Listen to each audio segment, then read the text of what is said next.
क्या आप लोगों ने कभी सीजे को गाते हुए सुना है? Young ho, never gonna get it, never gonna get it, biatch. Express yourself, 'cause I'm from Grove Street. Well ऐसा तभी होता है जब आप लोग बहुत टाइम तक गेम में AFK रहते हैं। अब आप में से बहुत सारे लोगों को ये नहीं पता होगा कि अगर आप लोग सीजे को मोटा कर देंगे तो उसके जो डायलॉग ऑप्शन है वो भी चेंज हो जाते हैं। I'm big, but I ain't slow. You think you can deal with the fat man, huh? Move and I'll shoot. I don't give a shit.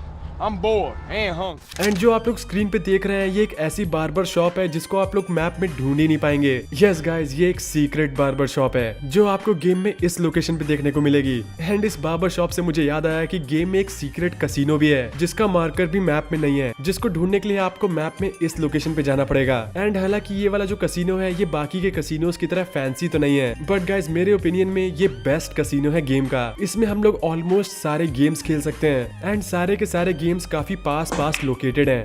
अब आप में से बहुत सारे लोगों ने जिन्होंने GTA San Andreas खेला है उन्होंने ये छोटी सी डिटेल मिस कर दी होगी। वेल मैं बात कर रहा हूँ सीजे के ड्राइविंग एनिमेशंस की। अब आप लोग सोच रहे होंगे कि सीजे के ड्राइविंग एनिमेशंस में ऐसा खास क्या है। वेल जो उसके ड्राइविंग एनिमेशंस हैं वो उसके ड्राइविंग स्किल पे डिपेंड करते हैं। फॉर एग्जाम्पल जब सीजे के ड्राइविंग स्किल्स लो होते हैं तो वो गाड़ी को रिवर्स करने के लिए पीछे देखता है, बट अगर उसके हाई स्किल्स होंगे तो वो मिरर में देख के ही गाड़ी को रिवर्स कर लेता है। एंड यही सेम चीज उसके स्टीयरिंग एनिमेशंस पे भी अप्लाई होती है, जिसमें लो स्किल पे वो दोनों हाथ यूज करता है स्टीयरिंग पे, बट हाई स्किल में वो सिर्फ एक हाथ से ही गाड़ी को चला लेता है। अगर आप लोग सीजे की माँ की रूम के अंदर जाएंगे तो वहाँ पे बेड पे आप लोग एक मैगजीन देख पाएंगे जिसमें कुछ पिक्चर्स हैं। लेकिन गाइस अगर आप लोग गौर से नोटिस करेंगे तो आप लोग ये जान पाएंगे कि ये जो पिक्चर्स हैं ये GTA San Andreas के गेम प्ले की हैं, जिसमें से जो एक पिक्चर है वो डिपिक्ट कर रही है कि सीजे लॉस वेंचुरस में ड्राइव कर रहा है कार को।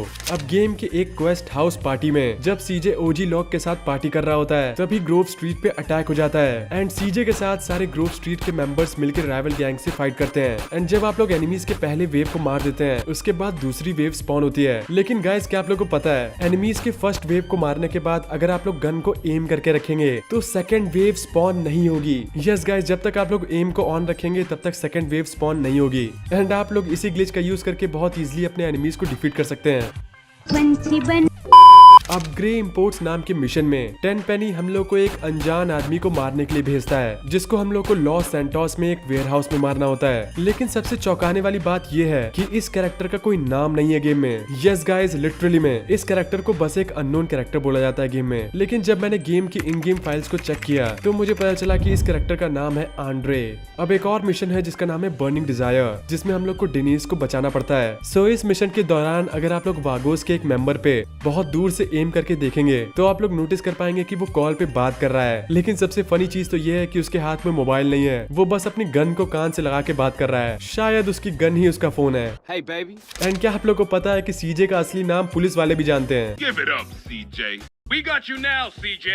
Mr. Johnson, you are under arrest. And अब मैं आप लोग को बताता हूँ कि GTA San Andreas में रॉकस्टार ने किस लेवल की डिटेलिंग की है। अगर आप लोग अपनी गाड़ी को पानी के अंदर ले जाते हैं और उसको चलाते हैं तो उस गाड़ी का जो एग्जॉस्ट पाइप है वो पानी के अंदर होने की वजह से बुलबुले पैदा करता है। एंड यही चीज मैंने सीजे पे भी नोटिस की। जब वो पानी के अंदर होता है तो उसके मुंह से बबल्स तो निकलते हैं, लेकिन क्या आप लोग को पता है कि ये जो बबल्स हैं ये डिपेंड करते हैं उसके स्टेमिना लेवल पे। अगर उसका ऑक्सीजन लेवल कम होगा तो उसके मुंह से बबल्स ज्यादा निकलेंगे। एंड GTA 5 का जो फ्रैंकलिन है उसने GTA San Andreas में ग्रोव स्ट्रीट के एक मेंबर को अपनी आवाज दी थी।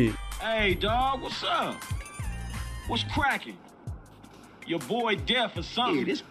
What's happening, man? अब San Andreas के ही एक मिशन स्टो अवे में अगर आप लोग बिना पैराशूट के आसमान से कूद जाएंगे तो एक ऑल्टरनेटिव कटसीन आता है गेम में। अब अगर आप लोग किसी क्लोथिंग स्टोर में जाएंगे तो वहाँ के काउंटर पे आप पंच करके उसके पैसे निकाल सकते हैं। हालांकि वो पैसे आपके अकाउंट में ऐड नहीं होते।